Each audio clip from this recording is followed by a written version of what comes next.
Ya. Sedangkan yang tabel of content ini perlu diperhatikan juga, Pak. Tabel of content-nya, Bapak itu nomor 1 mulai dari halaman 1. Nomor 2 mulai juga dari halaman 1. Ini sudah salah, Pak. Nomor 1, kalau halaman terakhirnya itu halaman 100, maka nomor 2 itu mulai halaman awal. Nah, suaranya Pak Wes ini terganggu. Oh gitu, Pak. Iya. Jaringannya putus-putus ya. Iya. Saya enggak terang. Baik, Pak. Ulangi lagi ya, Pak. Kalau Bapak Ibu jurnal volume 23 misalkan nomor 1, maka halaman mulainya dari halaman 1. Naskah terakhir itu halaman 85 misalkan kayak begini. Maka volume nomor yang keduanya itu bukan mulai dari halaman 1 lagi, tapi lanjutkan. Karena ini 85, mungkin di sini jadi 86. Berlanjut sampai terakhir 86 tambah 99, ya berarti di 180-an. Kenapa? Karena nanti akan ditanya, 1 tahun itu berapa halaman jurnalnya terbit. Nilai yang menengah itu ada di 200 halaman, lebih dari 200, Pak. Nah, jadi ini ya nggak apa-apa sih kalau ini kan sudah tanggung ya, Pak. Berarti nilai berkaitan tentang ini itu kemudian diabaikan. Berkaitan tentang pengelolaan ini. Tapi yang bagusnya nanti untuk halaman di terbitan berikutnya itu dilanjut nomor itu. Kemudian dari nomor tersebut kita bisa ambil misalkan salah satu. Ini yang paling terakhir. Ini dulu ya Kang Wes, boleh nanya ya? Oh, silakan. Berarti 1 tahun itu boleh ini ya, misalnya 2019 halaman 1 dengan volume yang Desember berlanjut, tapi tahun berikutnya dari halaman 1 lagi. Misalnya tahun 2020 baru sama halaman 1 lagi begitu ya. Bapak nomor 1-nya itu di bulan apa? Juni. Bulan Juni. Nah, berarti di bulan Juni itu mulai dari halaman 1 sampai terakhir halaman 100 misalkan.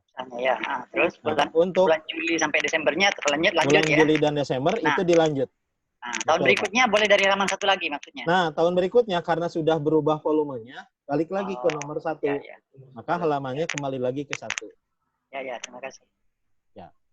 Itu Pak ya. Kita lanjut ke naskahnya ya. Naskahnya ini naskah tulisan saya malah. Ya. Tahap yang paling penting di dalam akreditasi itu pasti akan melihat proses menu di sini, Pak, di setiap naskah. Tadi kan ada naskah di sini ya, di nomor terbitan pertama. Nanti akan diacak oleh asesor itu, dia akan ngambil salah satu. Atas, bawah, tengah, gitu. Tidak akan dibuka semuanya, tetapi dia akan memeriksa beberapa naskah tersebut prosesnya. Lalu dari naskah tersebut, kemudian nanti akan dibuka. Aduh. Enggak apa-apa, Pak Wes. Angkatan sama. Sebentar ya. Nggak apa-apa lah, Pak.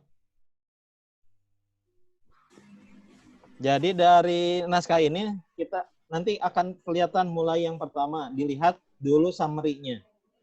Summary ini yang akan dilihat ini. Pertama di bagian submission. Siapa yang melakukan submit naskahnya? Di sini submitternya penulis. Maka berarti ini dilakukan oleh penulisnya benar. Lalu kemudian ada naskah aslinya di sini, sudah ada. Nah, selesai naskah tersebut dikirimkan oleh penulis, di sini kelihatan, ternyata submitnya itu tanggal 31 Desember. Wah, terbitnya 31 juga ya, Pak. Maka kelihatan bahwa submit naskah ini tepat waktu tapi di akhir periodenya. Yang kedua, ada editor. Ini lupa kelihatannya, editornya belum ditambahkan. Editor itu ada dua, ada editor section, ada editor biasa. Kalau editor biasa berarti editor in chief-nya. Biasanya yang ditugaskan di sini editor section-nya, editor naskahnya. Di sini Pak Kasman belum memunculkan. Editor ini akan dilihat juga kesesuaiannya dengan editor yang ada di dalam tampilan. Di mana tampilan? Di sini nih, coba. Yang di about itu kan ada nama-nama editor ya. Nah, nama-nama editor itu pasti akan dicocokkan dengan penugasannya. Ternyata di sini hanya 3 orang yang menjadi section editor dan hanya 1 orang yang diberikan penugasan.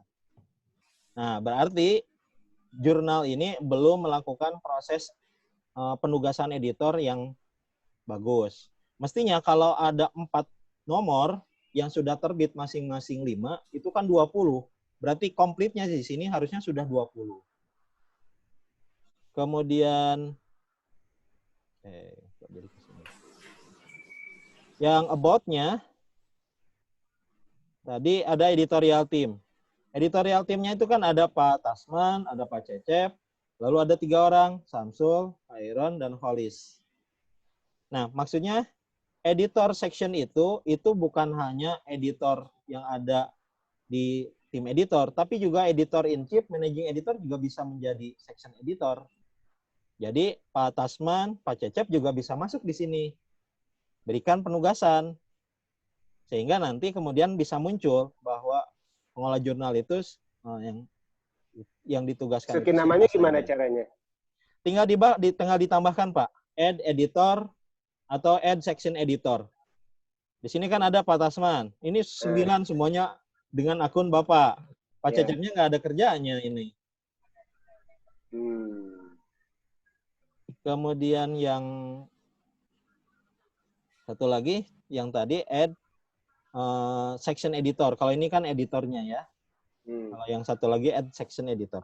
Apa bedanya section editor dengan editor? Kalau editor itu editor in chief. Editor yang menanggung-jawabi untuk naskah keseluruhan. Sedangkan disebutnya editor in chief kan, ketua editor atau managing editor. Sedangkan kalau section editor itu anggota editor yang menangani hanya naskah per naskah saja. Nah, jadi kalau ini misalkan mau ditambahkan, tinggal tambahkan saja Pak. Add section editornya Pak Holis. Assign-kan. Setelah itu kemudian kirim. Kita skip aja ya. Bisa send, bisa skip email. Setelah itu nanti langsung muncul. Nah, ini sudah ada sekarang. Nah, karena ini biasanya lupa. Yang ngerjain memang Pak Holis, tapi di OJS-nya tidak ada penugasan. Harusnya juga diberikan penugasan. Ini yang pertama. Yang kedua, perhatikan metadata. Seperti ini nama di penulis itu masih nama kecil. Mestinya namanya itu besar. Nah, ini kan menjadi kendala ya. Nanti bisa diedit di metadata. Metadatanya diklik, lalu namanya itu mulai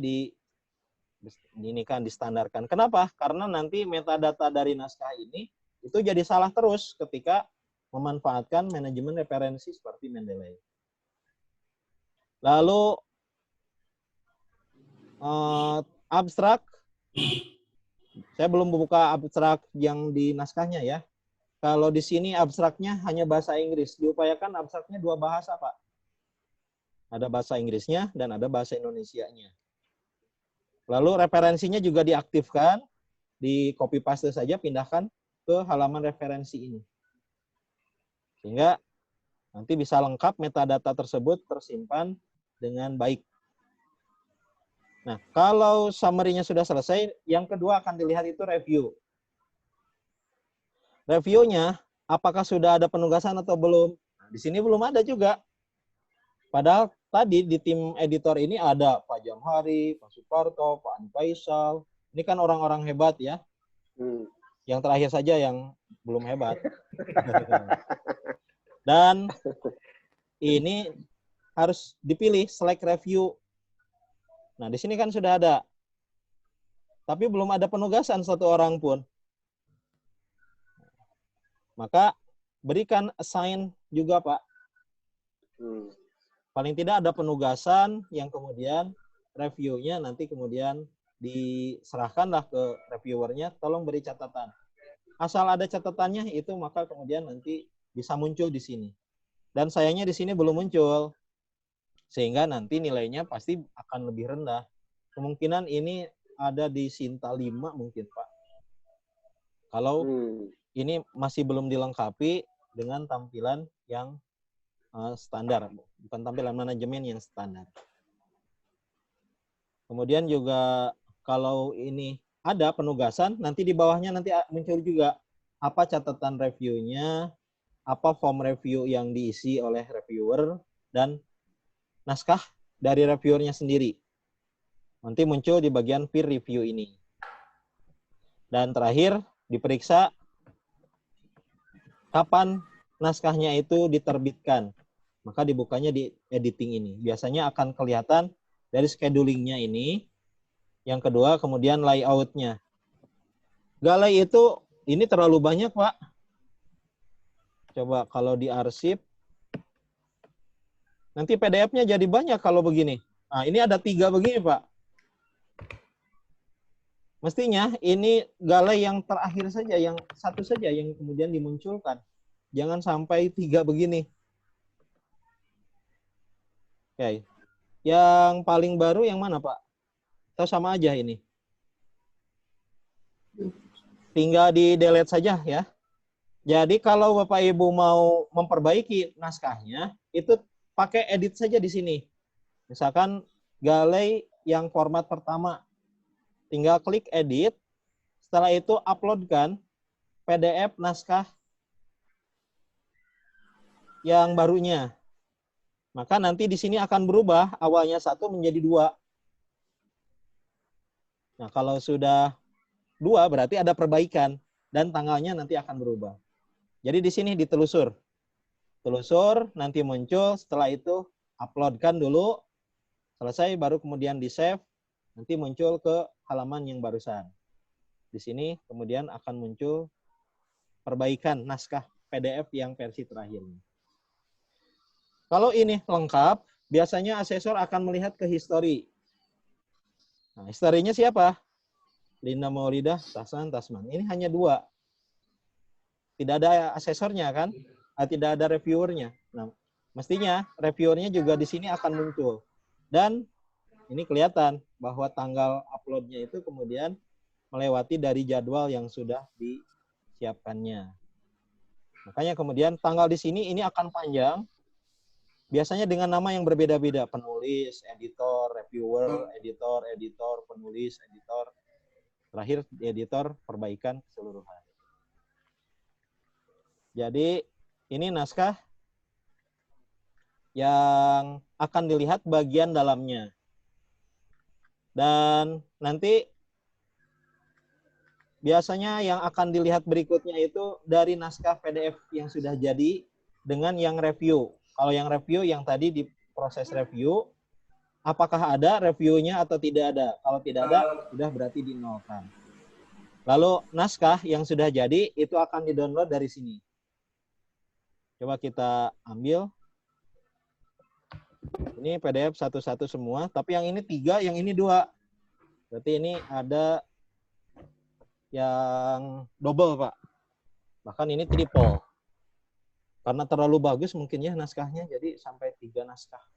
Berbeda-beda ini. Baik, kita coba download 1 naskah. Yang nanti Bapak Ibu bisa cek apa yang menjadi kelengkapan dari naskah tersebut. Sebab ada standar untuk akreditasi naskah tersebut, itu harus lengkap komponen-komponen yang ada di dalamnya.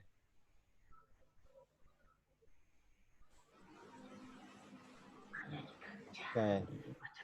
Jadi kita buka 1 artikel saja.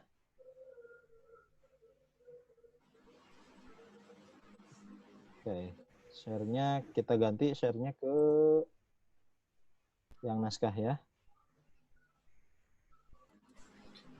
yang ini. Ejian.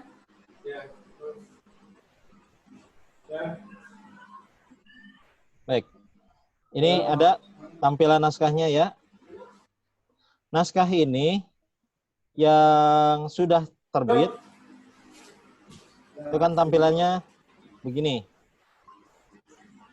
Yang pertama akan dilihat itu naskah tersebut, itu ukurannya ukuran apa?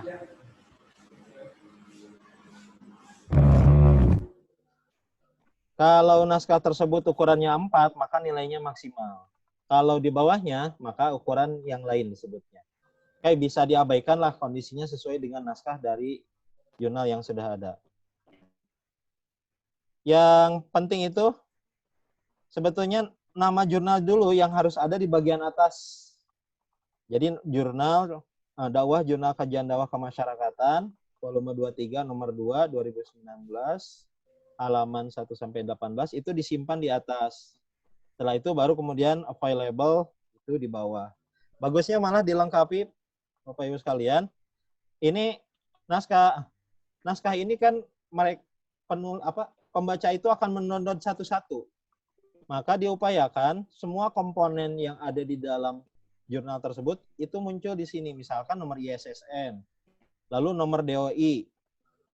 Oh, ini sudah ada ya. Setelah itu mungkin bisa kalau sudah terakreditasi dimunculkan di sini. Sudah terakreditasi Sinta berapa terbitan ini. Jadi tidak polos sama sekali, tapi dimunculkan ada yang disebutnya sebagai sirahan atau bagian atas dari bagian kepalanya dari naskah. Kemudian ada judul, lalu penulis, lembaga. Lembaga ini tidak mencantumkan statusnya, misalkan dosen, mahasiswa, tenaga, pejabat, semuanya dihapus, hanya lembaganya saja. Dan terakhir, kemudian ada email. Kalau ada 2 orang seperti ini, ada tanda bintang, itu artinya ini yang menjadi penanggung jawabnya. Maka mestinya tanda bintang ini disimpankan di bagian bawah di sini. Bahwa Linda Maulida 1 inilah yang kemudian menjadi korespondennya. Kemudian abstrak. Nah ini Pak, abstraknya ini masih satu bahasa.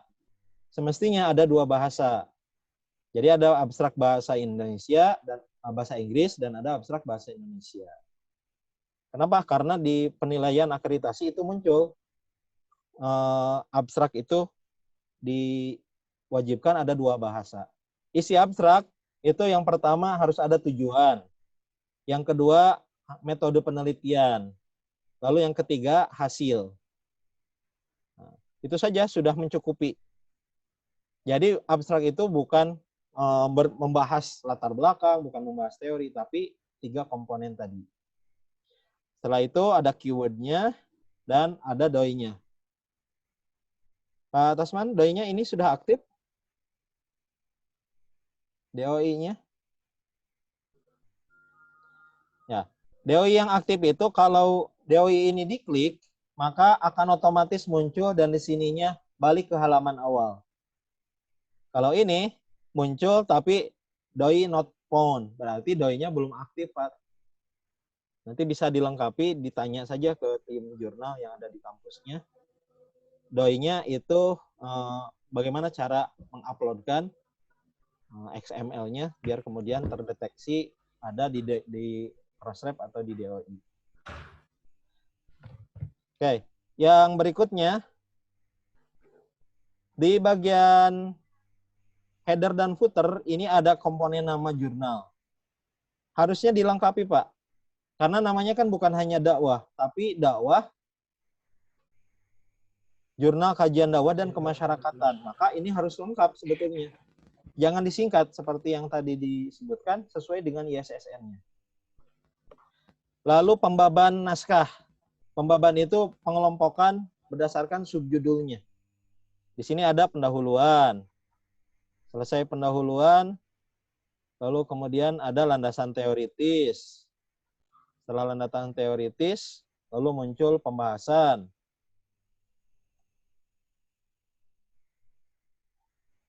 Selesai pembahasan, lalu penutup. Dan terakhir daftar pustaka.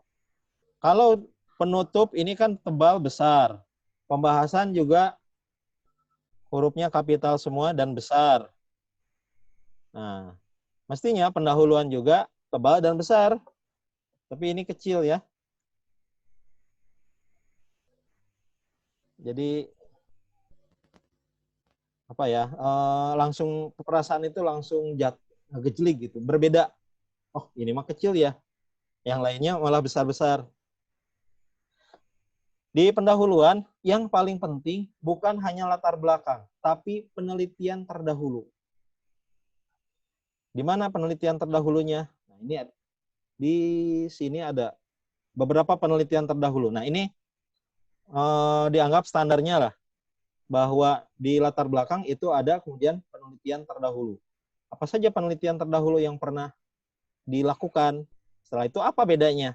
Nah, apa bedanya itulah yang kemudian menjadi temuan barunya, kebaruan dari naskah tersebut. Dan terakhir, lalu kemudian apa metode penelitiannya? Kalau perlu ya apa rumusan masalahnya. Setelah itu, naskah boleh ada landasan teoritis, boleh juga langsung ke pembahasan. Nah, karena di sini ada landasan teoritis, maka di naskah yang kedua itu juga harus konsisten landasan teoritis juga. Nanti bisa dilihat di di bagian template naskahnya. Template naskah menyebutkan ada landasan teoritis atau tidak. Kalau ada, berarti semua naskah itu harus ada landasan teoritis. Kalau tidak ada, maka landasan teoritis ini itu bagusnya disimpankan saja di komponen pembahasan sebagai bagian dari pembahasannya. Temuan dan pembahasan kan, temuannya apa yang ada di lapangan, pembahasannya apa yang kemudian menjadi argumen dari penulisnya. Oke, naskah ada gambar. Nah, kalau gambar ini perlu ada penjelasan. Jadi jangan sekedar hubungan ketiga elemen ada di dalam gambar berikut. Terus nggak dijelaskan, maka harus dijelaskan. Dan disebut ulang. Gambar 1 menjelaskan bahwa, berarti gambar tersebut itu dijelaskan lebih lanjut di paragraf yang ada di bawahnya. Oke. Di pembahasan yang paling penting, pembahasan itu harus ada kutipan dari referensi sebelumnya. Karena apa? Kita harus berargumen dengan mengutip pendapat dari tokoh yang sudah ahli di bidang itu. Terakhir, baru kemudian penutup. Ini ada garis bawah, Pak. Berarti belum teredit dengan baik. Pastinya kan tidak ada underscore begini. Terakhir, daftar pustaka. Daftar pustaka diharapkan kalau aturan sekarang itu paling tidak ada 15 referensi.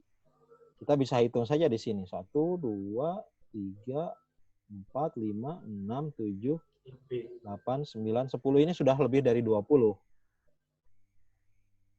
Kemudian, mana dari artikel dari referensi tersebut, itu usianya lebih dari 10 tahun. 2001, 2006 ini berarti usianya tidak bukan yang terbaru ya. 2016 masuk, 13 masuk. 2007 tidak. 2009 masuk ya. 2008 ini sudah tidak bisa dipakai. 2018 masuk. Nanti dijumlahkan, total keseluruhan ada 20, ada berapa yang usia 10 tahun terakhir? Lalu selain usianya juga referensi utamanya. Kalau referensi utama itu berarti harus dari jurnal ataupun dari penelitian. Misalkan dari jurnal ini. Nama jurnal ini. Dari jurnal wawasan. Rumus sekian, nomor sekian. Lalu kemudian dari jurnal psikologi.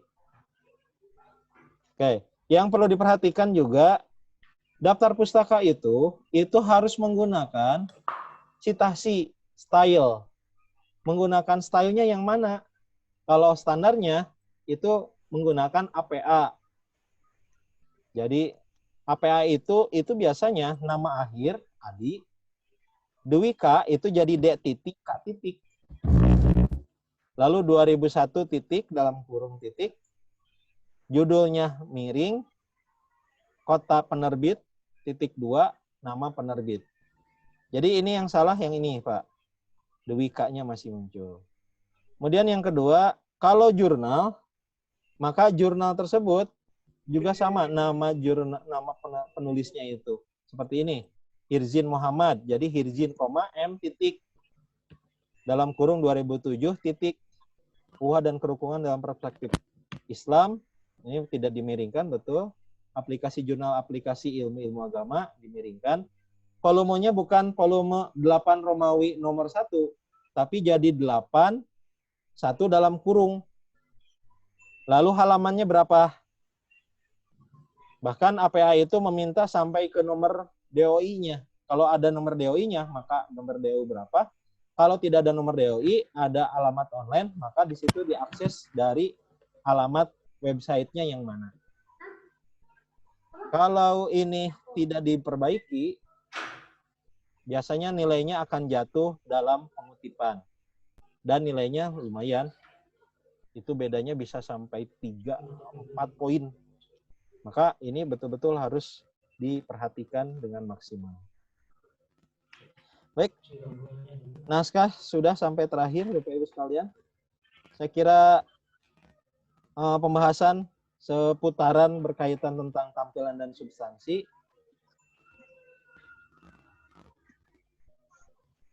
Barangkali ada yang mau bertanya, silakan. Ya, silakan yang bertanya, silakan. Sebelum nanti kita lanjut ke Pak. Assalamualaikum warahmatullahi wabarakatuh. Waalaikumsalam. Disebutkan nama biar saya tahu, Bu. Amelia Rahmi, Pak, dari Islamic Communication Journal UIN Wali Songo Semarang. Oh iya, Bu. Silakan, Bu. Ya. Jadi kalau jurnal kami itu kan akhir tahun lalu sudah mendapatkan Sinta 3. Ya, Bu. Jadi alhamdulillah sudah submitnya itu secara normal gitu. Betul. Ya. Cuman problem yang saya hadapi ini seringkali di raw input. Jadi artikel-artikel masuk itu benar-benar yang kualifikasinya bagus untuk bisa memenuhi kualitas artikel itu tidak banyak. Jadi kebanyakan masih seperti skripsi atau laporan PPL begitu. Iya. Jadi kemudian kan harus rombak sekali gitu. Nah ini sebenarnya di author guideline itu sudah kita munculkan apa saja yang harus terpenuhi gitu. Tapi kami kan juga merasa kalau ini banyak ditolak, kita nanti nggak bisa publish tepat waktu. Jadi saya mencoba menjaga bisa publish tepat waktu, tapi artikel yang masuk itu harus butuh rombakan yang cukup menyita perhatian kami si editor gitu. Dan gimana kira-kira tipsnya yang bisa dapat membantu kami untuk mengkomunikasikan, karena ada juga dari mereka yang benar-benar masuk submit online tapi tidak memberikan nomor kontak gitu. Jadi hanya sahid.js, dan ketika kami hubungi melalui email itu lama dibalasnya gitu. Nah, ini agak mengalami kendala juga. Jadi alhamdulillah ini untuk terbitan yang Juni kita sudah dapat 8 artikel. Cuman masih saja dari setiap periode itu Juni Desember itu selalu saja problem-problem itu terulang. Jadi memang kami menyadari menulis yang bagus itu kan tidak mudah gitu ya. Betul, harus betul. dari hasil penelitian atau kajian yang kritis gitu. Iya cantik.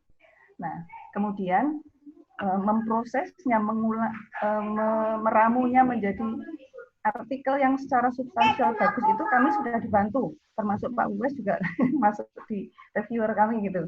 Mudah-mudahan nanti bisa dibantu Pak Uwes, termasuk Prof. Andi, Pak Arif Subhan, dan juga beberapa teman yang lain yang sudah memiliki ID Scopus itu.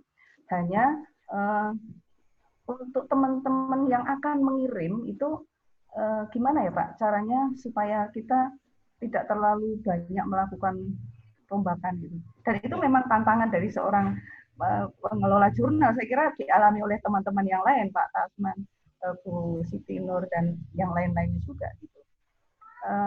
Selain kami informasikan di dalam author guideline, terus kemudian juga mencoba menghubungi via WhatsApp atau email, Itu ada lagi yang lain nggak Pak kira-kira? Yang pertama. Terus yang kedua, untuk meningkatkan ke Sinta 2, fokus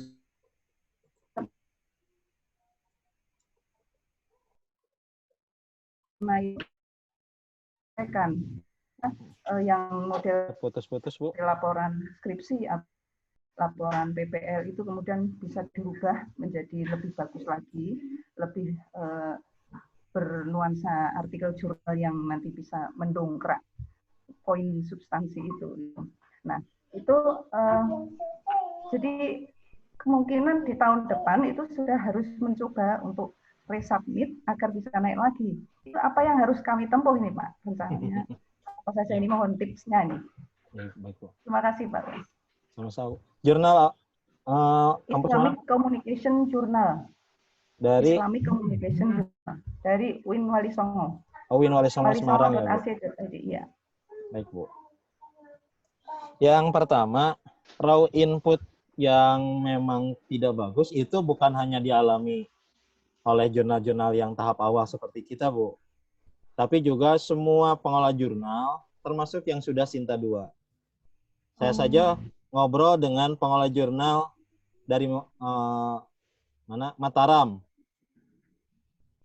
Jadi kita pengelola jurnal, kata beliau itu, sudah membuat standar bahwa terbitan jurnal itu ketika mau akreditasi Sinta 2 itu standarnya 7. Naskah yang datang itu standarnya 5. Kita upgrade jadi 7. Ketika sudah Sinta 2, kita ingin naskah itu naik lagi jadi 8. Ternyata naskah yang datang itu standarnya masih tetap 5, Bu. Malah yang repot pengelola jurnalnya yang harus jadi 8 lagi gitu.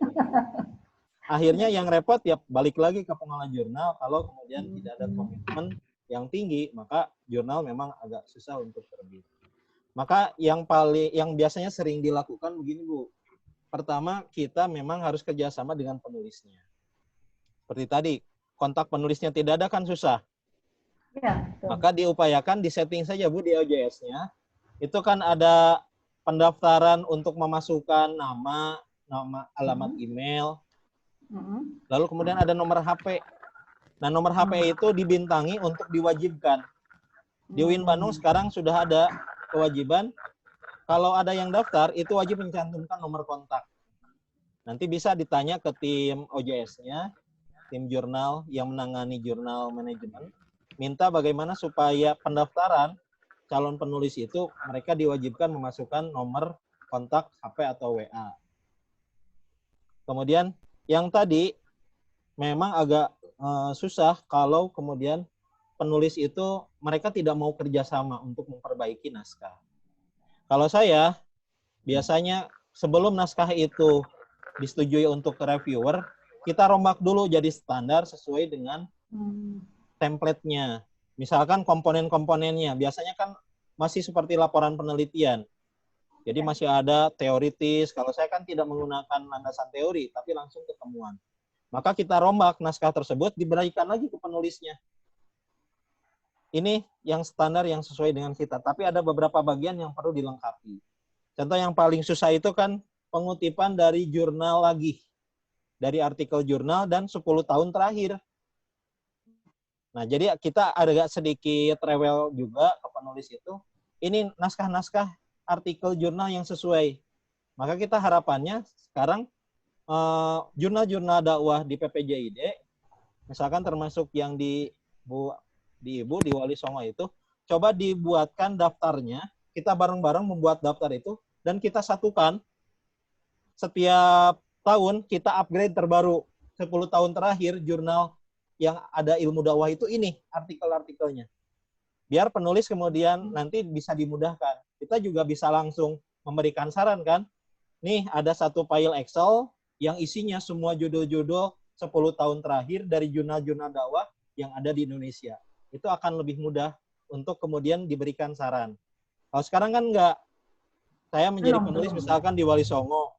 Saya mau mengutip, buka ke Garuda. Nggak ketemu di Garuda, buka ke jurnalnya. Nggak ketemu, buka di mana.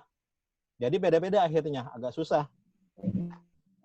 Nah, kalau kedepannya mungkinlah di tahap-tahap awal sekarang kita coba database lagi, buatkan data, dibuatkanlah jadi file Excel, masing-masing Bapak Ibu yang mengelola jurnal, tolong cantumkan secara lengkap daftar jurnalnya termasuk linknya. Dan standarnya sudah langsung APA gitu. Tidak lagi seperti standar yang skripsi begitu. Biar kemudian penulis ataupun kita pengelola jurnal itu sudah langsung bisa copy paste saja ke situ. Tidak susah lagi. Oh, adanya naskah ini, langsung saja dipindahkan. Itu Bu kesulitannya dalam pengolahan jurnal. Dan reviewer yang Scopus ID bukan hanya reviewer, Bu, tapi juga editor Termasuk dituntut. editor. Iya. Dan ini yang kemudian kita jadikan target di kegiatan yang ketiga di Sabtu tanggal 25 itu, kita bareng-bareng cari momentum untuk membuat naskah, mungkin juga bisa sambil kolaborasi, tapi dengan tema-tema yang ada kaitan ke teknologi. Selama ini kan kita betul-betul murni di sosial, yang itu agak susah tembus untuk di proceeding. Ya, terindeks Scopus. Tapi kalau kita sudah mulai bisa, itu maka diharapkan kemudian itu bisa menjadi masukan. Saya sudah menemukan ada beberapa kajian keislaman, tapi pendekatannya itu teknologi. Misalkan belajar tajwid menggunakan virtual reality. Nah, kan unik. Jadi dakwah tentang membaca Al-Quran, tapi pendekatannya lalu kemudian teknik informatika.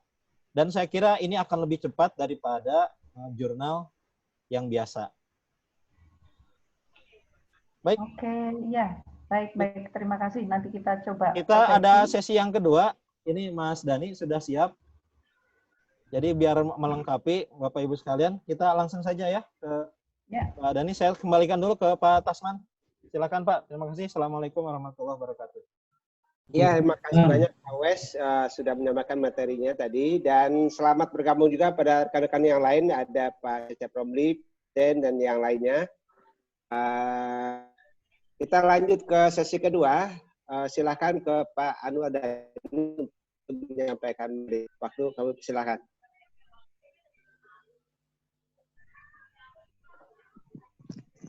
Halo Pak Dani. Ya, silakan Pak Dani. Assalamualaikum. Waalaikumsalam. Assalamualaikum warahmatullahi wabarakatuh. Waalaikumsalam. Tadi saya cek, saya dengarkan sebagian walaupun ya keluar masuk. Keluar. Tapi sebagian besar sudah disampaikan oleh Pak Wes dan saya ingin melengkapi beberapa bagian saja. Tadi juga sudah coba ngecek jurnal yang punyanya Win Jakarta, jurnal dakwah itu, dan sudah ada beberapa catatan juga sebenarnya. Coba saya share sedikit ya. Share screen. Ya.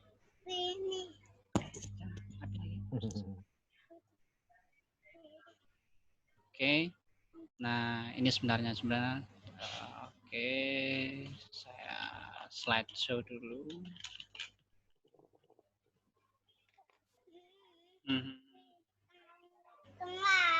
Oke, beberapa catatan dari saya itu pertama DOI tadi error. Lalu kemudian ISSN pada deskripsi belum, jadi satu yang sebenarnya jurnalnya ketika kita sudah nge-link, sudah ada deskripsi di halaman depannya. Tulisan ISSN yang dicantumkan itu seharusnya sih nge-link ke laman LIPI, sehingga nanti asesor ketika ngecek dia bisa langsung ngeklik dan memastikan bahwa nama yang tercantum pada jurnal itu sama dengan yang tercantum pada laman LIPI. Jadi itu hanya ada ISSN-nya saja, tapi belum ada linknya. Itu yang perlu ditambahkan, Pak. Siap. Lalu di laman jurnal di deskripsi juga menyebut ada kerjasama dengan PPJID dan yang lainnya, tapi itu juga belum ada buktinya. Jadi belum ada juga uploadan, umpamanya ada MOU, itu biasanya diminta sebagai bukti kerjasama memang. Atau setidaknya ada perwakilan dari asosiasi yang kita ajak kerjasama itu masuk dalam Mas, editor Mas atau Dani, reviewer. bukti kerjasama Ya, itu berupa foto-foto ya? Foto-foto MOU, waktu Pak. MOU gitu? MOU, Pak. Ya, biasanya Oh, MOU. Di scan, Pak. MOU, tapi kalau tidak punya MOU, ada beberapa jurnal itu yang memasang link ke PPJID-nya. PPJID-nya harus muncul nanti bahwa jurnal-jurnal yang bekerja sama dengan kami sekian, ini orangnya, ini jurnalnya. Jadi nanti bisa gitu. Tapi kalau itu tidak ada linknya, nanti seakan-akan hanya klaim saja. Tapi penting juga sebenarnya untuk memasukkan beberapa orang yang menggunakan afiliasi asosiasi. Nah, itu yang mungkin perlu kita sepakati, siapa yang mau menggunakan afiliasinya tidak balik ke perguruan tingginya, tapi balik ke asosiasi. Itu masuk ke editor atau masuk ke reviewer, sehingga itu menjadi salah satu bukti kerjasama. Jadi siapa itu yang mau menggunakan nama asosiasinya. Kalau di saya, di Al-Balagh itu kita gunakan Pak Ketua Abdi. Ya, Ketua Abdi beliau asosiasinya tidak kembali ke perguruan tingginya di UIN Sumatera Utara, tapi kembali ke Abdi. Jadi asosiasinya ke Abdi. Nah itu Pak ya, jadi nanti. Ya Mas Dani, maksudnya ketika menuliskan nama itu, misalnya nama Pak Uwes misalnya ya, nah itu ditulis keterangan sebagai Ketua PPJID gitu-gitu. Ya, jadi asosiasinya tidak kembali, afiliasinya tidak kembali ke UIN, tapi ke PPJID umpamanya. Nah, seperti misalnya saya kan mungkin disepakati saja, tapi sepertinya afiliasi boleh lebih dari satu. Jadi boleh saja. Jadi UIN Bandung, lalu kemudian koma PPJID. Bisa saja begitu ya. Nah, berarti Pak masukan juga untuk Pak Badri itu Pak Badri. Kita kan sudah kerja sama. Monggo. Terus Mitra Bestari belum bekerja, tadi sudah dibahas toh. Lalu editor masih dominan dari satu institusi. Jadi memang masih perlu tambahan editornya balik lagi ke record di OJS sebenarnya Pak. Jadi walaupun kita mencantumkan banyak editor dari berbagai institusi, tapi kalau nggak ditugaskan dianggap nggak bekerja, bisa jadi dianggap tidak ada juga sebenarnya. Sama dengan reviewer itu, walaupun kita memasang puluhan ber-ID Scopus, tapi kalau tidak mereview dan tidak ditugaskan, ya akhirnya kemudian tidak ada nilai reviewnya juga, sia-sia juga walaupun memasukkan banyak orang. Makanya kemudian memang harus sinkron apa yang kita munculkan di depan di OJS itu, entah itu di editorial team, Mitra Bestari, dengan apa yang ada di record di dalam OJS. Jadi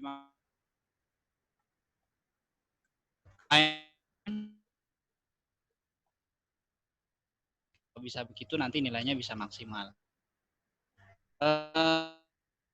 Masukkan OJS-nya sebagai bahan informasi. Nah, beberapa informasi yang tadi saya catat untuk ditambahkan itu, umpamanya, nah ini informasi yang penting ada di sidebar. Satu, link ke Mitra Bestari. Karena Mitra Bestarinya, reviewernya kan belum dipisah, sebaiknya nanti dipisah. Diubah saja di masthead-nya, nanti kan bisa itu Pak. Lalu focus and scope belum muncul, publication ethic masih harus cari ke about, jadi peer review proses. Barangnya sebenarnya sudah ada, tetapi perlu dimunculkan di sidebar linknya agar lebih mudah ketika akan diakses. Author fee, author guideline, artikel template. Tadi saya coba cek artikel template-nya sepertinya link yang di author guideline tidak bisa diklik Pak. Jadi artikel template-nya tidak muncul. Lalu indeks dan abstrak, lalu visitor statistik. Nah, visitor statistik itu juga tadi saya cek kok 0 pengunjungnya atau instalasinya itu, monggo nanti bisa dicek kembali. Karena kalau ketika dicek itu kosong, tidak ada isinya. Lalu perlu juga untuk memunculkan journal tools. Jadi kita perlu menyampaikan ke penulis sebenarnya kita menggunakan apa dalam mengelola ini selain OJS. Biasanya sih standarnya itu ada reference manager dengan plagiarism check yang digunakan. Monggo kalau menggunakan Turnitin ya dipasang saja logo Turnitinnya. Kalau memang menggunakan Mendeley atau Zotero atau EndNotes ataupun yang lainnya, monggo dipasang logonya agar menjadi informasi secara tidak langsung ke orang bahwa jurnal ini menggunakan tool-tool berikut yang dimanfaatkan dalam proses penulisan dan proses editingnya. Jadi setidaknya link-link berikut ini yang perlu muncul di bagian sebelah kanan di sidebar tersebut. Itu juga disarankan dalam banyak kegiatan workshop pendampingan, memang rata-rata memang diharapkan link tersebut mudah diakses dan bisa memudahkan orang ketika menulis di jurnal kita. Selanjutnya tadi yang saya cek juga untuk proses konten, tadi sudah dibahas panjang lebar, saya akan nambahkan beberapa bagian saja. Jadi tadi saya coba download juga 2 artikel, lalu kemudian mencoba melihat isinya. Jadi ada satu artikel itu yang saya lihat citasinya nggak konsisten, Pak. Jadi di dalamnya itu ada body note-nya, ada footnote-nya, lalu di akhirnya jadi endnote. Jadi agak lucu gitu kemudian. Karena menjadi tidak konsisten. Coba ya, saya coba buka mana tadi ada. Ya, coba new share mana tadi. Ada artikel yang saya buka. Apa ini ya?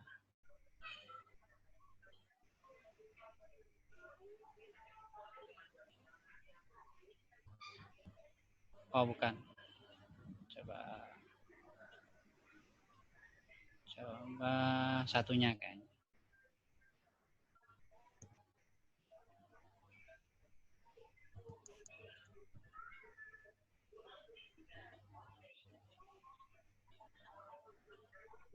Oh, sama ya.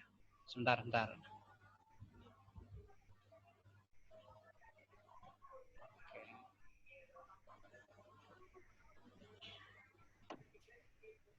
Nah, yang ini Pak kayaknya. Jadi ini artikel ini kalau dilihat di sini ada huruf kecilnya ini. Ini saya pikir ini tadi adalah footnote, tapi ternyata bukan footnote. Saya terus cek ke belakang, sampai ke belakang ternyata jadinya seperti endnote. Nah, itu kan menunjukkan ketidakkonsistenan proses editing. Nah, jadinya begini catatan kaki. Saya tidak tahu ini jadinya bagaimana, tapi mungkin ini salah satu yang harus menjadi koreksi dalam proses editing berikutnya. Oke, kembali ke sini tadi.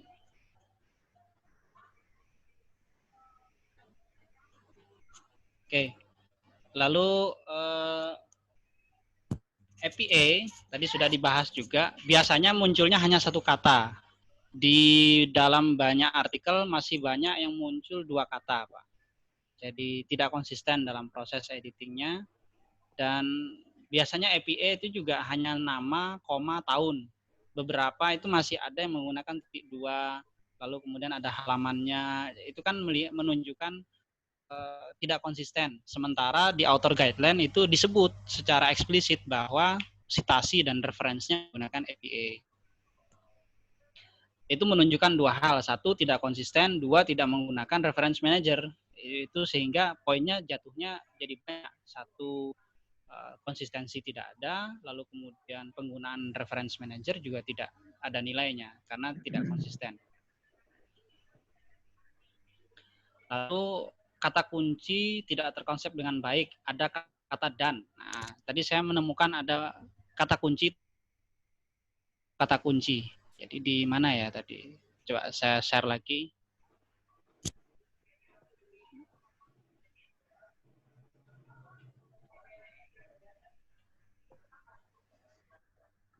Artikel yang ini. Di atas itu, jadi di kata kunci ada kata dan. Itu kan seharusnya kata kunci tidak punya dan. Nah ini nih, kezaliman dan. Nah itu kan, padahal itu kan meluangkan kata kunci, harusnya bukan begitu. Dan kata kunci itu dipisahkan dengan titik koma, bukan koma. Itu juga menjadi salah satu apa istilahnya korek. Nanti silakan diperbaiki ke depan. Karena konsepnya sebenarnya kata kunci itu adalah sesuatu yang terpisah antara satu kata kunci dengan kata kunci yang lain. Kalau dia menggunakan koma, itu seolah-olah satu kata kunci itu akan berlanjut dengan kata kunci berikutnya. Makanya kemudian sebenarnya kata kunci dipisahkan dengan menggunakan titik koma, bukan dengan menggunakan koma. Balik ke tadi.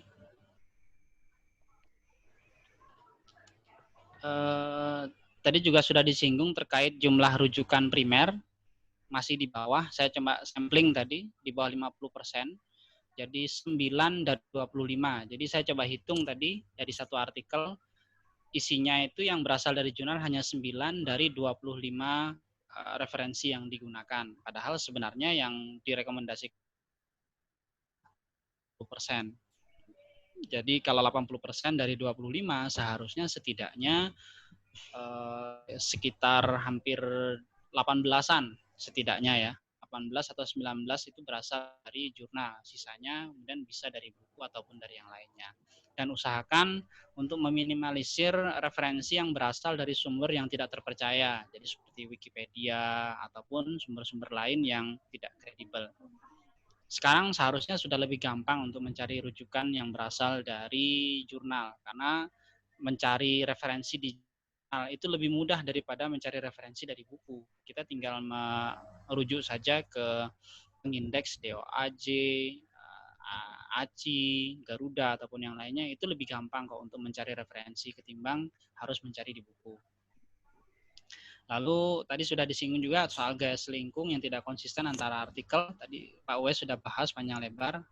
Jadi membandingkan dua artikel saja sudah kelihatan bahwa ada ketidakkonsistenan struktur artikel. Jadi ada yang menggunakan pendahuluan, lalu kemudian metode, lalu data, pembahasan, penutup, tapi ada juga yang tidak ada, langsung dari pendahuluan terus saja sampai lalu pembahasan, lalu kemudian tiba-tiba menjadi penutup. Jadi tidak konsisten. Visitor kosong tadi sudah.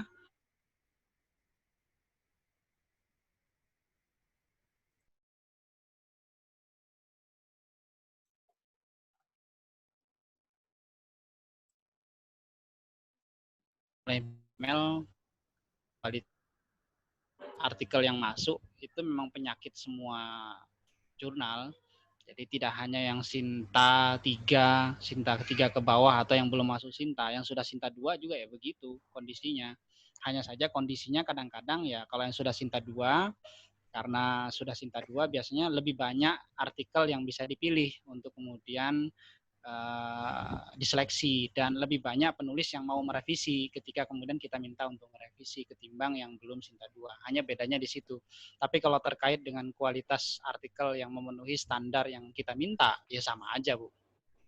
Jadi tidak ada kondisi yang berbeda antara Sinta 2, Sinta 3, dan yang di bawahnya. Sama saja. Yang memang berjibaku ya memang kita sebagai editor. Perlu perjuangan memang untuk bisa memenuhi standar kualitas dari Sinta 2. Jadi saran saya sih memang bentuk tim saja, Bu. Bentuk tim untuk kemudian betul-betul bisa menggodok satu edisi untuk bisa layak untuk naik ke Sinta 2. Dan jangan banyak-banyak artikelnya, Bu. 5 atau 6 saja sudah cukup, karena semakin banyak artikel yang kita produksi, itu berarti semakin berat pekerjaan editor untuk menaikkan kualitas artikel itu ke standar yang kita harapkan. Jadi kalau Ibu biasanya terbit 8 terus mau maju akreditasi, ya kalau bisa memenuhi 8 itu maka konsistensinya bisa naik, bisa jadi. Tetapi kalau memang tidak bisa untuk segitu banyak yang memenuhi persyaratan, ya cukup memenuhi syarat 5 atau 6 saja sudah cukup. Toh nilai konsistensi di bagian itu tidak terlalu besar juga, berkurangnya paling hanya 0,5. Jadi lebih baik kita mengejar kualitasnya, lalu kemudian mengorbankan nilai konsistensi yang tidak terlalu signifikan. Lagi pula konsistensi itu dinilai dari banyak hal, tidak hanya dari jumlah yang diterbitkan, tetapi lebih dominan biasanya konsistensi itu dari proses editing, dari proses pengelolaan, dari proses penggunaan reference manager, itu yang sebenarnya lebih dinilai sebagai konsistensi. Kalau cuma jumlah artikel yang diterbitkan, itu masih dalam taraf wajar lah kalau kemudian jumlahnya naik turun. Walaupun pun kalau bisa sih jangan naik turun. Kalau bisanya 8 terus ya 8 terus. Kalau memang bisanya 6 terus. Demikian. Monggo kalau ada yang ingin bertanya. Terima kasih Pak Dani sudah memberikan masukan yang penting buat jurnal akreditasi kita baik lagi. Silakan kepada rekan-rekan semua untuk memberikan tanggapan, pertanyaan.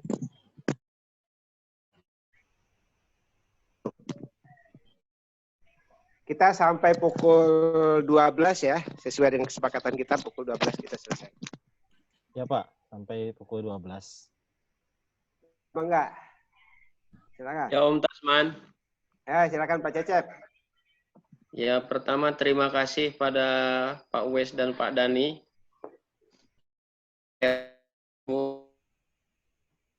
Memang dakwah ini sudah lama tidur dan waktu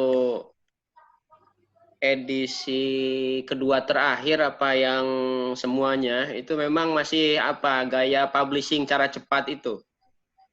Belum menggunakan reviewing ya, proses review.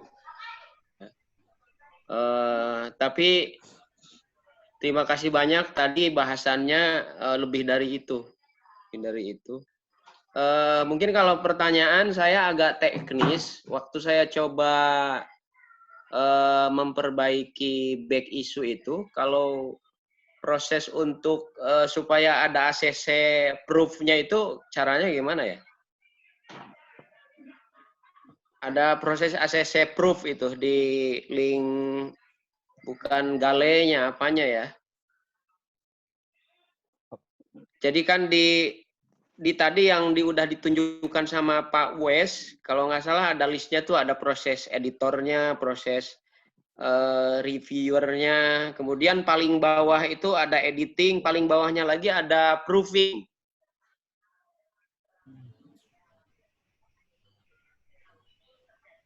Oke. Lagi Pak Cecep? Udah cukup. Proofing yang kalau proof itu sebetulnya tidak terlalu signifikan Pak Chef. Tuh. Karena yang paling penting itu review dengan naskah terakhir. Oh, oke. Jadi kalau misalkan contoh di sini ya.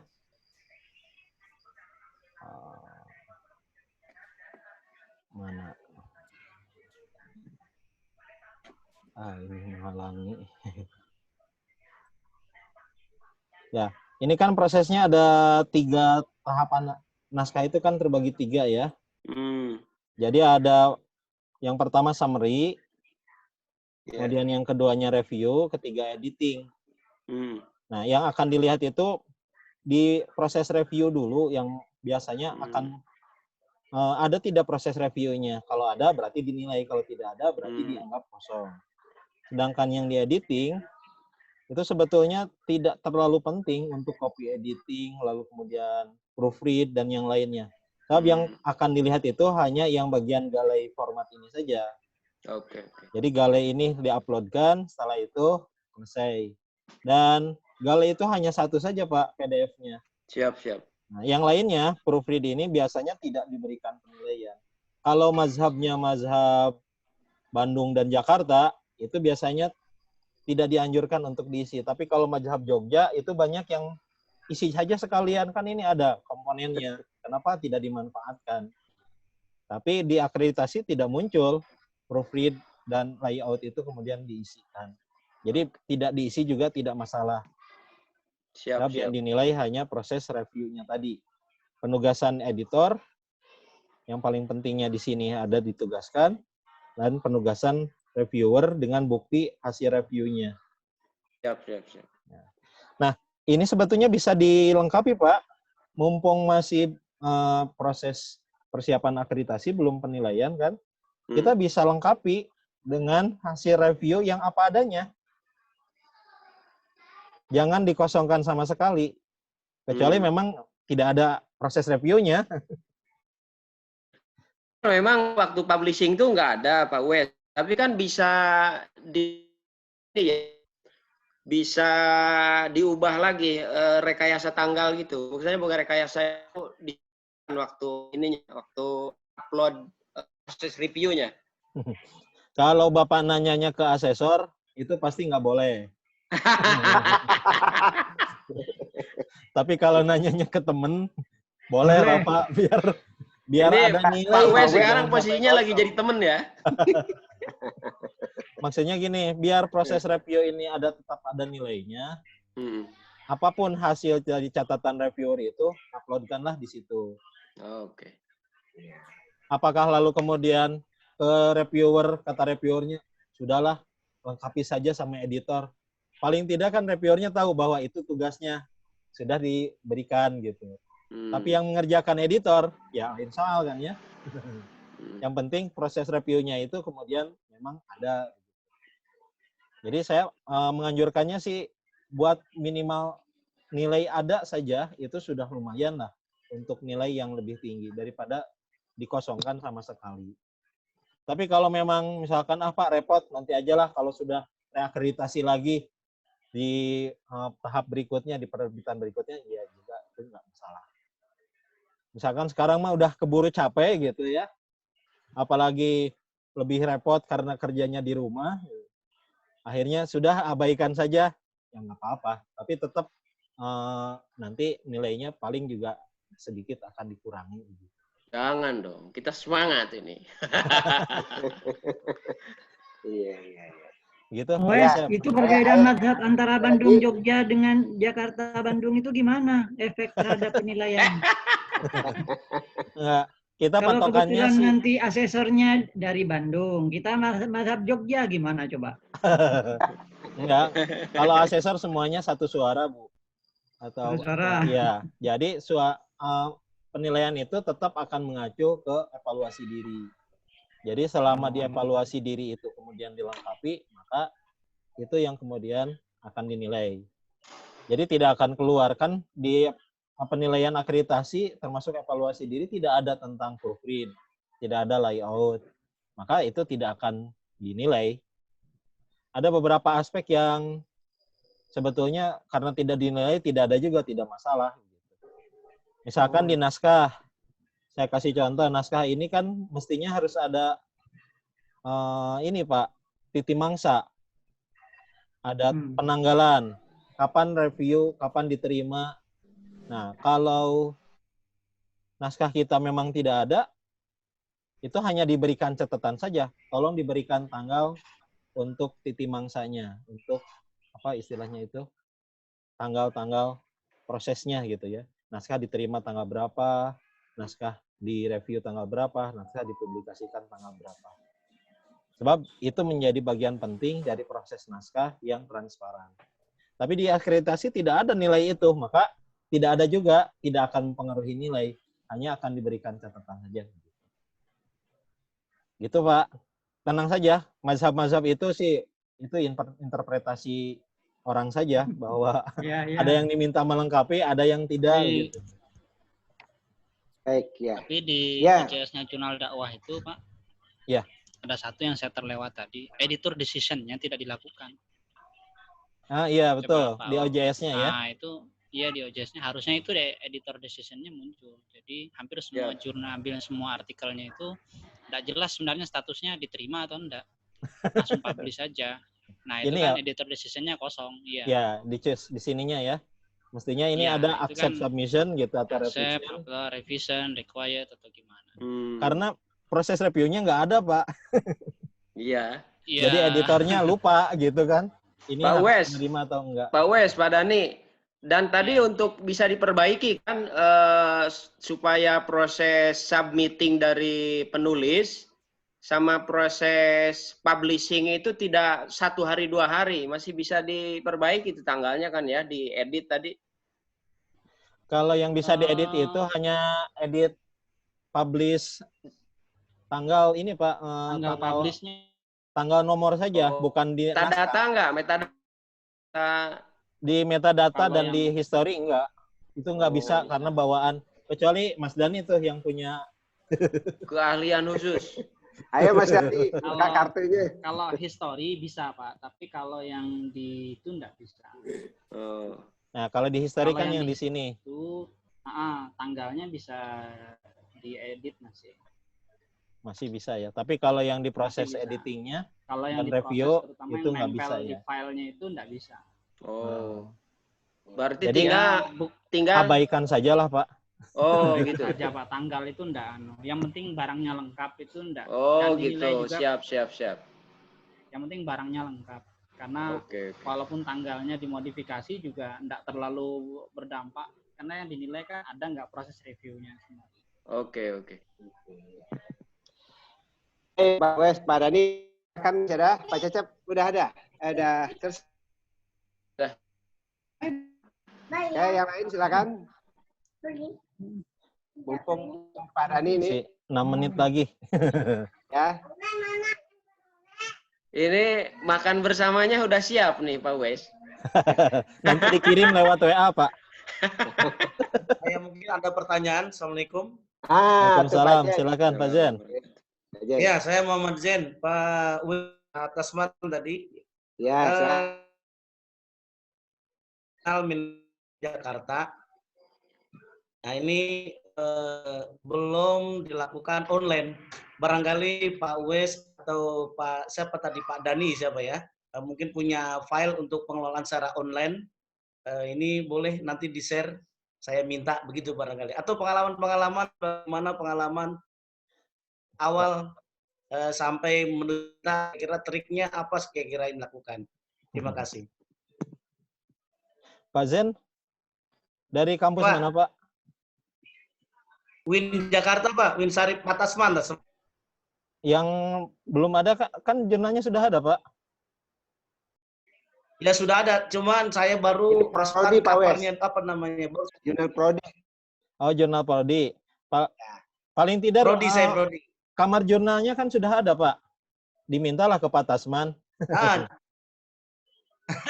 Sudah ada Pak. Cuman ya tadi itu untuk memasukkannya kami belum, cuman baru beberapa jurnal saja. Iya. Baru file, belum semuanya.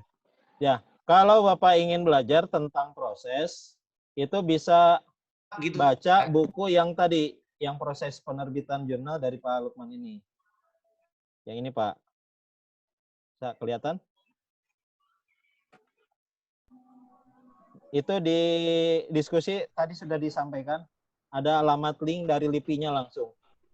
Jadi di sini sudah lumayan lengkap. Kalau Pak Zen masih belum paham cara penerbitan, tinggal diikuti saja tahapan-tahapannya. Ini sudah cukup bagus, Pak. Ya, tadi juga sudah di-sharing itu, Pak, alamat webnya sama Pak Badri. Oke, baik. Ya, betul, nanti betul. linknya boleh di-share ya, Pak? Boleh, Pak. Nanti kita share lagi di grup WA ya. Sip. Karena dulu juga sudah saya sharekan dan beberapa sudah mendownload kelihatan. Gratis ya? Gratis. Kalau beli aslinya sih sampai 80.000 dulu itu. Tapi nggak dibaca juga, udah beli teh. Tinggal di-download aja, Pak ya. Oke. Nah, yang penting mah ya, siap aja ya. Dibaca, diikutin. Siap Pak Tasman. Ya, kalau ngundang Pak Wes siap. Harus pakai transport pesawat ya. Kalau ya Bapak Ibu sekalian, bagi yang jurnalnya ingin dibedah secara pribadi, misalkan oleh saya atau Pak Dani, nanti kita bisa janjian saja kapan kira-kiranya jurnalnya mau dibedah secara ini gitu ya, private. Nanti kita bagi-bagi waktu. Kemudian nanti bisa dimanfaatkan akun PPJID ini karena ini sudah kita langgan, jadi bisa sampai 24 jam, tidak dibatas 40 menit lagi seperti biasa. Makanya dari tadi tidak ada jeda. Maka bisa dimanfaatkan, misalkan ingin diskusi dengan saya atau dengan Pak Dani, atau nanti juga ada Pak siapa yang sudah Sinta 2, kita coba undang untuk jadi narasumber lah di sesi-sesi berikutnya, atau juga secara personal juga bisa. Jadi biar bisa maksimal dipakainya. Ini kan lumayan, $15 untuk 1 bulan kita sudah anggarkan untuk dimanfaatkan. Jadi kalau hanya seminggu sekali kan sayang. Bisalah dipakai. Berarti bisa janjian ya, Kang Wes ya? Ya, bisa janjian Pak. Dari jarak jauh saja, kira-kira apa yang kemudian bisa di Ya, nggak boleh berdekatan loh, Wes. Iya, karena nggak boleh berdekatan, akhirnya biasanya soal metan dengan Pak Hoer jadi berjauhan sekarang. Oke, baik, kita masih sisa 2 menit lagi. Kita tanya jawab udah cukup kan ya Pak Wes ya, Pak Dani Iya, ya. Pak. Oke. Ini aja mungkin Pak informasi seperti sesuai yang kemarin kita diskusikan. Nanti kita akan membuat form untuk pendataan lagi sesuai dengan kebutuhan Bapak Ibu juga. Yang pertama kita akan data dulu kondisi jurnal dari masing-masing. Misalkan sudah Sinta berapa sekarang, kemudian nanti dicantumkan di websitenya PPJID. Lalu artikel-artikel jurnal yang terbit di masing-masing jurnal, tolong nanti dicantumkan juga di situ. Dan yang terakhir, kebutuhan editor dan reviewer, mungkin nanti kita bisa list saja siapa yang siap menjadi editor, nanti diminta jadi editor di mana. Jadi jangan sampai nanti satu orang ada di mana-mana, akhirnya kan jadi susah. Kasihan gitu. Tapi nanti bisa dibagi-bagi, misalkan Pak Tasman dengan di mana begitu. Nanti kita cantumkan ada di websitenya PPJID, di profilnya masing-masing anggota kita ini. Misalkan Pak Tasman jadi editor di jurnal mana, editor in chief-nya. Editor yang lainnya jurnal mana saja. Dan ada linknya langsung merujuk ke situ gitu. Sehingga betul-betul bisa lebih bisa dimanfaatkan. Yang terakhir, Didata aja Pak Wes, di data seperti di Apjiki itu Pak Wes. Jadi siapa yang berminat silakan menghubungi. Ya, mau lebih dari Apjiki Pak Hoer. Satu lagi, sekarang kan belum ada standarnya editor jurnal dakwah. Nah, mungkin nanti kita bisa buatkan program bagaimana supaya ada standarisasi, termasuk juga kita buatkan saja oleh PPJID untuk ujian kompetensi pengelola jurnal dakwah gitu. Jadi nanti bisa dilaporkan ke pimpinan, Pak ini ada program, kita targetnya ada ini, supaya kemudian bisa diakui pengelolaan jurnalnya sudah standar. Jadi nanti bisa misalkan dalam waktu 1 bulan, jurnalnya nanti dievaluasi lagi, ada perubahan tidak.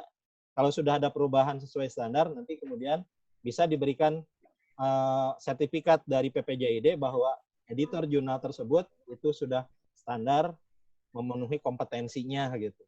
Ya buat di lingkungan kita sajalah, tidak usah untuk yang luar, tapi paling tidak nanti betul-betul terdampingi dengan baik jurnalnya.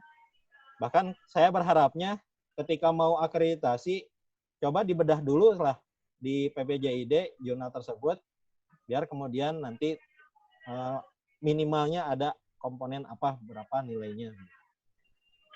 Meskipun targetnya kita harapannya semuanya terakreditasi saja dulu lah. Kalau sudah terakreditasi nanti kan terdorong untuk bisa meningkatkan kualitas. Amin. Mungkin yang terakhir, Pak Wes, mau nanya ini pengalaman dari Pak Wes dan kawan-kawan boleh? Iya, silakan Pak Jen. Kalau pengalaman dari teman-teman yang mengelola jurnal, bisa mengakses Turnitin apakah berlangganan per jurnal atau satu kampus itu? Mohon informasinya. Karena saya kebetulan informasi di UIN belum ada informasi untuk Turnitin yang gratis begitu kira-kira. Pengalaman saya kalau di UIN Bandung, Pak Zen, kita diberi akses dari perpustakaan UIN. Perpustakaan UIN Bandung itu melanggan, lalu kemudian kita diminta untuk akses selama pakai emailnya, email resmi dari UIN-nya. Maka coba ditanya saja di UIN Jakarta, Turnitin itu dikelolanya oleh siapa langganannya. Kalau misalkan sudah ada, berarti tinggal minta saja ke akses ke sana, karena kebutuhannya kan kebutuhan untuk lembaga ya, untuk jurnal lembaganya. Kalau misalkan belum ada, nanti saya beri aksesnya lah. Punya bagian marketing Turnitin-nya yang Indonesia. Mereka cukup ini juga cukup baik lah untuk bisa diajak kerjasama. Biayanya tidak terlalu mahal kalau sekarang, kalau tidak salah itu sudah mulai ada di kisaran 100 jutaan. Kalau dulu kan 150 juta ke atas, sekarang agak murah lah sedikit. Ya kalau kampus besar itu bisa. Nggak tahu kalau kampus yang lain. Itu Pak Dani? Kemarin di acara Banten,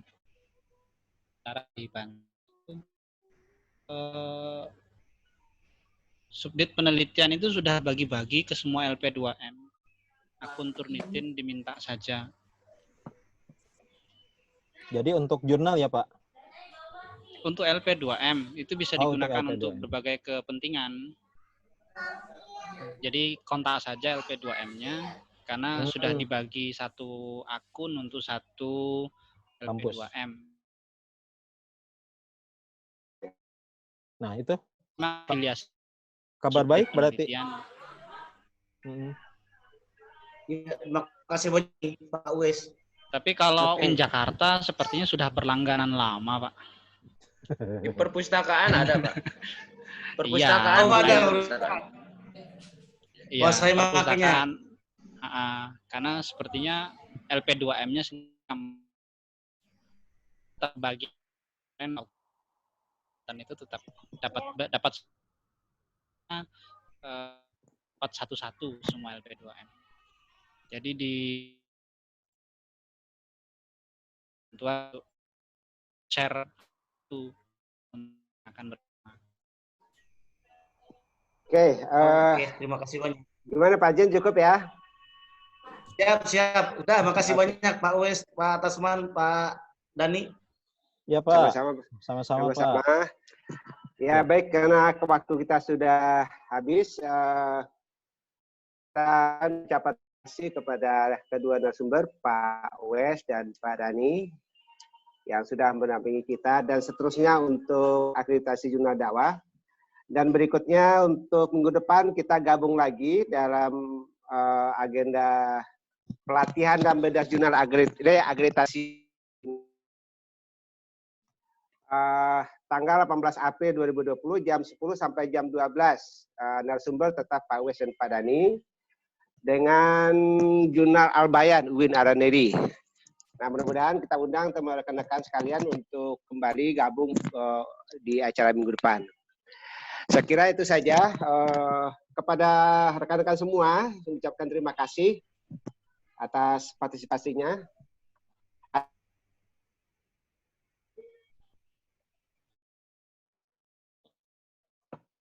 Ya. Bu Lilis, ada yang perlu dilaporkan, Bu? Bismillah, di sini kita diikuti oleh 25 orang, tapi saya baru menerima laporan ini hanya 11 orang. Ya. Yang lapor. Jadi mohon untuk yang belum, ya, untuk yang belum mohon kirim bukti transfernya di grup boleh, mau japri juga boleh, termasuk nama-namanya, nama orangnya, karena kan untuk sertifikat ya, Pak Uwais. Ya, Bu. Saya kira ini ada kan saja apakah satu jurnal satu ini atau setiap orang ininya, gimana itu tekniknya? Tentukan saja udah. Iya, mangga setiap boleh oleh jurnalnya juga boleh. Yang penting ada bukti transfernya untuk berapa orang, nama-namanya aja, nama orangnya. Kan untuk kalau untuk sertifikat berarti tiap orang. Oh gitu, oke. Berarti per orang ya. Oke. Ya. Sih. Baik, Bu Lilis yang sudah menyampaikan kita tutup pada hari ini, dan jangan lupa untuk minggu depan gitu kita lanjutkan lagi sesinya. Sekian, bila taufiq wal hidayah. Assalamualaikum warahmatullahi wabarakatuh. Waalaikumsalam. Waalaikumsalam warahmatullahi wabarakatuh. Ya, kita lab masing-masing ya. Mau dilabkan keseluruhnya? Waalaikumsalam warahmatullahi wabarakatuh. Kalau saya sih kayaknya sudah selesai karena ada keperluan lain. Silahkan yang lain untuk lanjutkan dengan Pak Uwais. Yang bincangnya menggunakan ini bisa ya Pak Uwais ya? Ya, masih bisa Pak. Oke, silahkan dilanjutkan. Kalau saya sih udah selesai. Ya. Sekian. Assalamualaikum warahmatullahi wabarakatuh. Waalaikumsalam warahmatullahi wabarakatuh. Pak Cecep, makasih ya. Ayah, ada Om Cecep sama Om Jen. Terima kasih Ya. semuanya. Assalamualaikum. Waalaikumsalam Bu Amelia. Terima kasih. Kita akhiri saja ya Bapak Ibu sekalian. Biar bisa istirahat dengan tenang. Tempatnya masing-masing. Dari Ya, assalamualaikum. Waalaikumsalam. Waalaikumsalam warahmatullahi wabarakatuh.